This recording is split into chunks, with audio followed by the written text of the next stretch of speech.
Zee 24 तास एक पाऊल पुढे।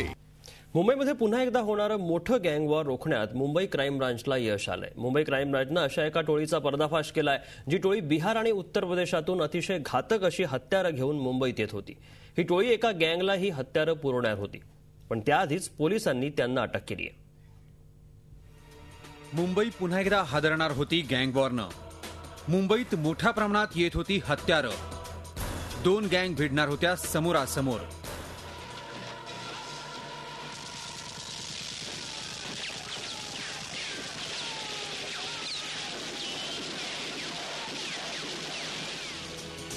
असा गँग वॉर पुन्हा होणार होता मुंबईमध्ये।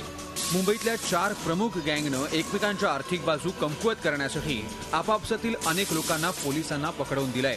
त्याचबरोबर त्यांच्यावर हल्ले देखील केले। त्याचा वचपा काढण्यासाठी ही हत्यारं मुंबईत आणण्यात येत होती। कुर्ला टर्मिनस या ठिकाणी माहिती मिळाल्यावर युनिट 11 चे अधिकारी यांनी सापळा रचला आणि तिथे 2 गुन्हेगार महेश ठाकूर वय 26 आणि विकास दुबे वय 19 ते कामायनी एक्सप्रेसनी आले होते। त्यांनी सर्च केलं आणि त्यांच्याकडनं हे 5 वेपन्स आणि 15 राऊंड 9 मिलीमीटरचे सीज केले।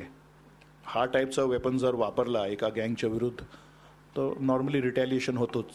तो गँगवर सुद्धा थांबलाय असं आपल्याला म्हणता येईल। बिहार आणि उत्तर प्रदेशमधून ही हत्यारं आणण्यात आली होती। विशेष म्हणजे ही हत्यारं एका हत्यार बनवणाऱ्या कारखान्यात बनवण्यात आली असल्याचं पोलिसांनी सांगितलंय। ही हत्यारं परदेशातील एका हत्यार बनवणाऱ्या कारखान्यातून आणण्यात आली आहेत। बिहार आणि उत्तर प्रदेशमधून हत्यार आणण्याकरता 18 ते 26 वयोगटातील मुलांचा वापर केला होता, कारण रेल्वेतून ही हत्यारं घेऊन प्रवास करताना या मुलांचं वय कमी असल्यामुळे यांच्यावर कोणी संशय घेऊ नये याकरता या मुलांचा वापर केला जात होता। या प्रकरणात पोलिसांनी विकास दुबे, सूरज राय आणि महेश ठाकूर यांना अटक केली आहे। कामायनी एक्सप्रेसमधून हत्यारं घेऊन येताना पोलिसांनी कुर्ला टर्मिनसवर त्यांच्या मुसक्या आवळल्या। असं सांगितलं जात आहे की गेल्या काही काळात अंडरवर्ल्डमधील मोठ्या डॉनच्या परिवारातील व्यक्तींवर हल्ले करण्यात आले।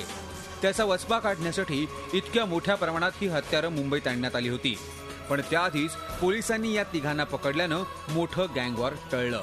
अर्थात पुन्हा असा काहीही प्रसंग होऊ नये यासाठी मुंबई पोलिसांनी आपली शोध मोहीम जोरात सुरू केली आहे। Ajit Mandhare, Zee media, Mumbai.